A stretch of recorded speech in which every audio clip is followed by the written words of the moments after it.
topic of my discussion is immunology. Immunology is the study of our immune system. The target of our immune system is to resist the entry of any pathogen inside our body. So the body does not allow any foreign substance to enter our body and to cause disturbance. So before proceeding to immunology, we need to know two terms which are very important in immunology. The first one is antigen and the second one is antibody. So what is an antigen? Antigen is a foreign particle which is entering in our body, and antibody is the blood protein. This antibody is formed whenever an antigen enters our body. So in response to antigen, the antibody is formed. So this is the immunology deals with antigen and antibody.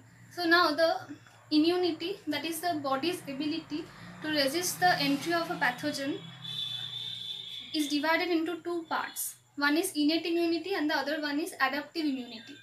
Now the immunity is divided into two parts. One is innate immunity and the other one is adaptive immunity. Now what are the difference between these two types of immunity? The first one, that is innate immunity, is present from birth. That is, innate immunity, after our birth, innate immunity is present from birth, whereas adaptive immunity is gradually developed during the lifetime. The second point is the innate immunity is non-specific in nature. That is, it evokes the same response for every antigen that is entering in our body, whereas the adaptive immunity is very much specific because it generates specific response for specific antigen. The third point is the innate immunity is the body's first line of defense. That is, whenever an antigen is entering in our body, this innate immune barrier, the antigen needs to overcome the innate immunity barrier first. And once the pathogen avoids or escapes the innate barrier, the barrier of the innate immunity, then the antigen is then subjected to adaptive immunity. So adaptive immunity is the body's second line of defense. Once the innate immunity fails to restrict the pathogen entry, then the adaptive immunity comes into play. So now the third point of innate immunity is it does not have any immunologic memory, whereas the adaptive immune branch has immunologic memory. That is, it can, during second exposure of an antigen, it can memorize that this antigen has already infected our body previously. So depending on that, the kind of response generated is quite different, and in a very short amount of time the response against the antigen is developed. So this is the immunologic memory. The innate immunity has no self-recognition, self, non-self discrimination ability. What is self and non-self? Self means self proteins. The innate immunity cannot recognize which one is self and which one is non-self, whereas the adaptive immune branch can clearly differentiate between self and non-self proteins, and it specifically acts upon the non-self proteins, or proteins are, the antigens are mostly proteins in nature. So the features of the adaptive immunity are quite advanced than the innate immunity. But the adaptive immunity is not completely independent of innate immunity. For the activation of the adaptive immunity, the innate system is responsible. So the adaptive immunity is dependent upon the innate branch of the immunity. So this is the difference between the innate and the adaptive immunity. Now what are the components of the innate immunity? The innate immunity comprises of the physiological barriers like skin, mucous membranes, tears which contains lysozyme enzyme. So these are the the phagocytic cells which are present in our body. Phagocytic cells means those cells, these are immune cells which engulfs a pathogen which enters our body. So these are like these immunologic cells are always present in our bloodstream or in body tissues, and whenever they encounters an antigen, they eats them up and degrades them completely. So this is the function of phagocytic barriers. Now the adaptive immune system also comprises of inflammatory barriers, which means that there are certain kinds of blood proteins these are soluble proteins which have antimicrobial activity. Whenever a microbial pathogen is entering in our system, these components or blood proteins migrate to that place and form spores on the microbial cell membrane. So, and once the pore is created in the microbial cell membrane, the microbial cell dies. So, this is the process by which the adaptive immune system acts upon an antigen. So, both the adaptive and the innate immune system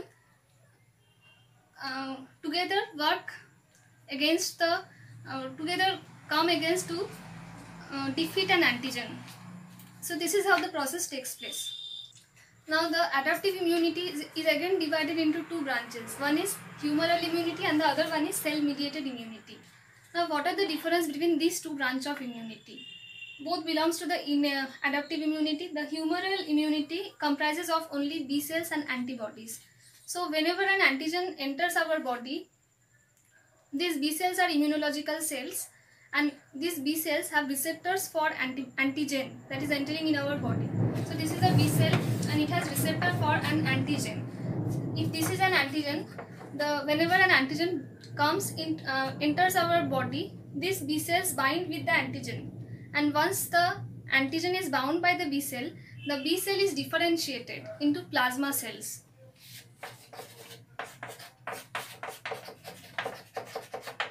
These plasma cells are antibody secreting cells, which means that they will secrete soluble antibodies, and these antibodies are very much helpful, as I have already mentioned that these antibodies are the agents which degrades the antigen. So once large amounts of soluble antibodies are formed, these antibodies will directly kill the antigen. So this is how the humoral branch of immune system works. Now coming to the cell mediated branch of the immune system. Cell mediated branch not only comprises of B cells but also it includes T cells. So there is a term called APC. APCs are antigen presenting cells, which means that these T cells cannot recognize free antigen. Like B cells can recognize free antigen, but these T cells cannot recognize free antigen. So for the activation of T cells, these APCs are very, very important. Antigen presenting cells functions by capturing an antigen. APCs have receptors for antigen also. So they first binds with the antigen and processes the antigen or digests the antigen into fragments. And once these antigenic fragments are generated inside the APC, then these fragments, antigenic fragments, are complexed with another type of proteins known as MHC. Now this molecule plays a very, very important role for the activation of T cells, that is the activation of cell mediated branch of immunity. So what happens, this MHC will bind with the antigenic fragment which has been generated in the APC, and this MHC plus antigenic fragments will be displayed on the surface of the APC like this. This is an APC and this is an MHC and this is antigenic fragment. So these antigenic fragments will be displayed with the help of APCs on the surface of with the help of MHCs on the surface of the APC. And once this is done, then the T lymphocytes can recognize that this is an antigen and it have to generate a response. So this is how the T cells gets activated. Now in this case, after this occurs, T cells comes and bind with this antigen and then the T cells gets activated. Now what happens after the activation of T cells? The T cells, after being activated, differentiates into T effector cells or TE cells. T effector cells are also known as TE cells. So T cells gets differentiated into T effector cells. Now what this TE cells does? This TE cells secretes soluble proteins known as cytokines. Now these cytokines has the ability, these are soluble proteins and they migrate in the bloodstream and they have the ability to move to us to induce another types of immune cells to generate a response. The T effector cell does not generate a response itself, but it induces other types of immune cells to generate a response by secreting these cytokines. So these cytokines are secreted by Te cells, and after being secreted,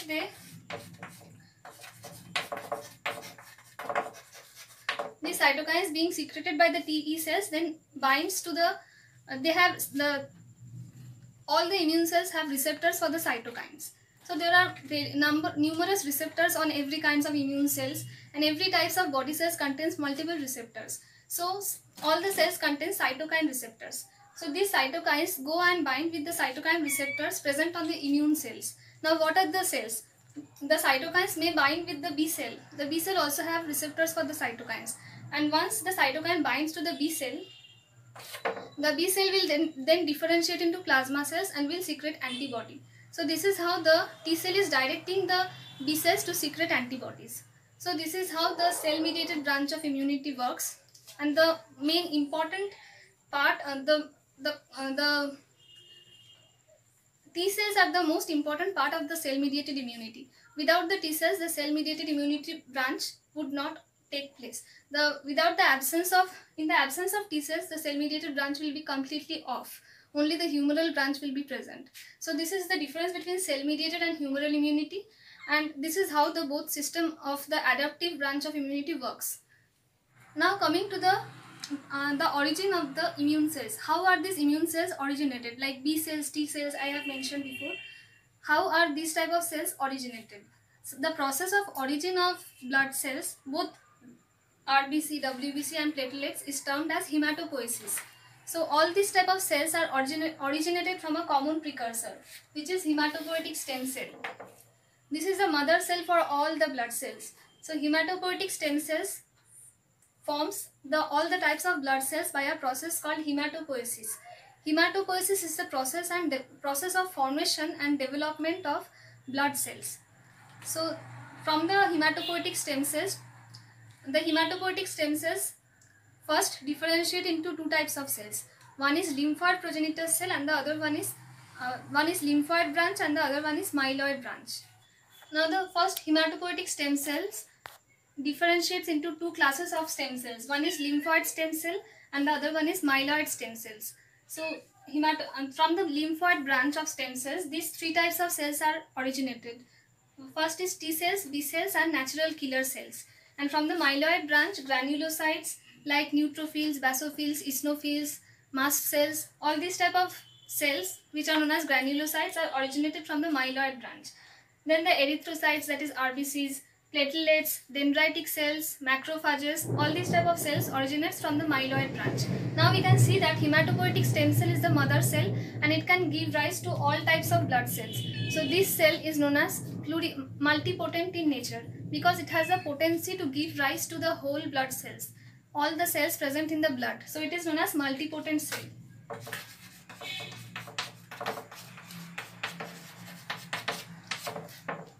Now this lymphoid branch and the myeloid branch does not have the capability of forming all the types of blood cells. So they only have the potency to develop some limited numbers of blood cells. So these both lymphoid and myeloid branch are called pluripotent in nature.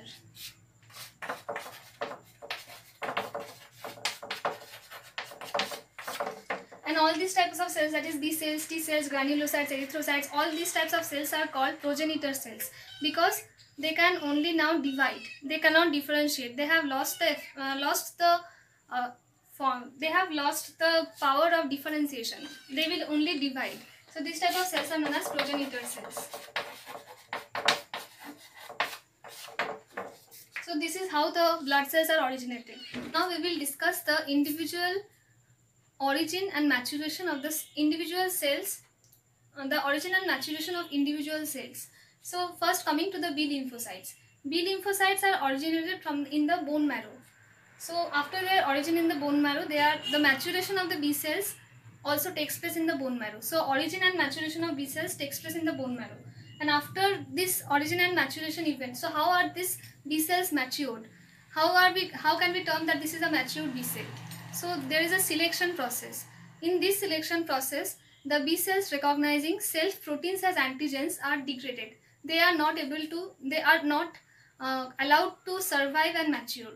For this reason, This is because if the B cell is reacting upon self antigens or self proteins, so this is not desirable. The B cell is recognizing our own system as foreign. It is not a desirable event. So the B cell, the ideal B cells should recognize foreign particles as antigen and would produce antibodies against that foreign particle.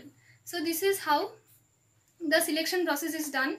Self proteins, B cells recognizing self proteins are degraded, and B cells recognizing non-self proteins are non-self antigens as are allowed to mature and survive. So this is how the B cells are formed and matured.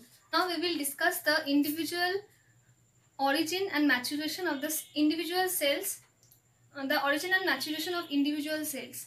So first, coming to the B lymphocytes. B lymphocytes are originated from in the bone marrow.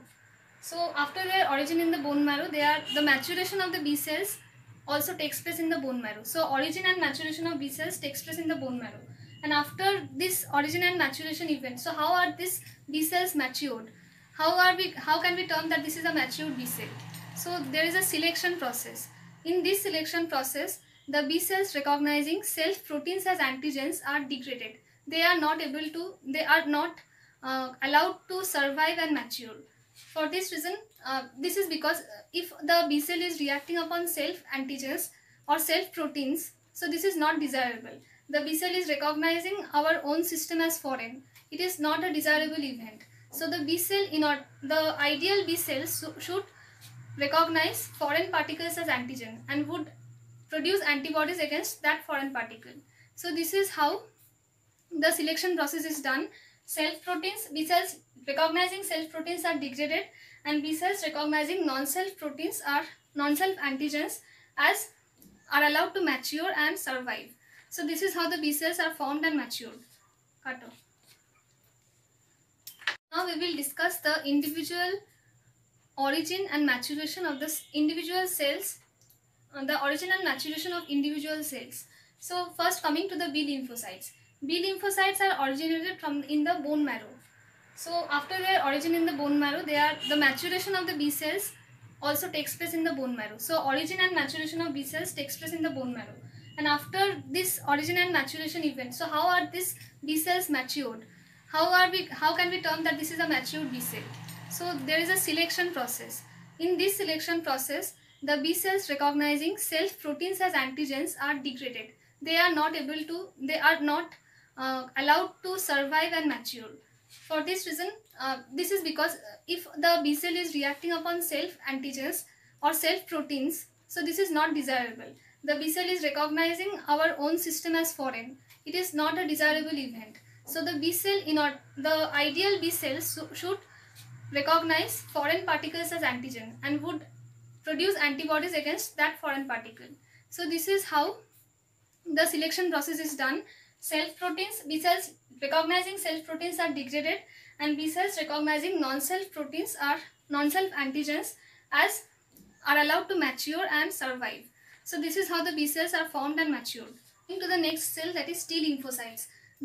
As in case of B lymphocytes, the B lymphocyte was originated in the bone marrow. Like the B cells, T cells also are originated in the bone marrow. Both B and T cells are originated in the bone marrow, but the T cells are matured in thymus gland, not in the bone marrow. So this is the difference between the B lymphocytes and the T lymphocytes. So how are these T cells matured in the thymus? In the thymus, the T cells are subjected to thymic selection. So the term is thymic selection.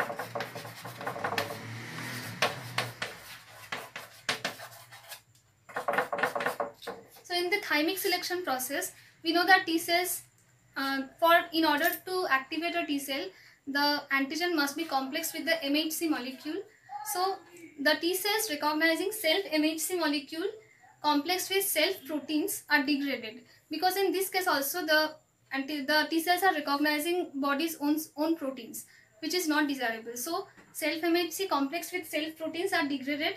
Only the self MHC complex with foreign proteins are allowed to survive and mature. So this is the process of thymic selection and the origin and maturation of T lymphocytes. Into the next cell, that is T lymphocytes. As in case of B lymphocytes, the B lymphocyte was originated in the bone marrow. Like the B cells, T cells also are originated in the bone marrow. Both B and T cells are originated in the bone marrow, but the T cells are matured in thymus gland, not in the bone marrow. So this is the difference between the B lymphocytes and the T lymphocytes. So how are these T cells matured in the thymus? In the thymus, the T cells are subjected to thymic selection. So the term is thymic selection.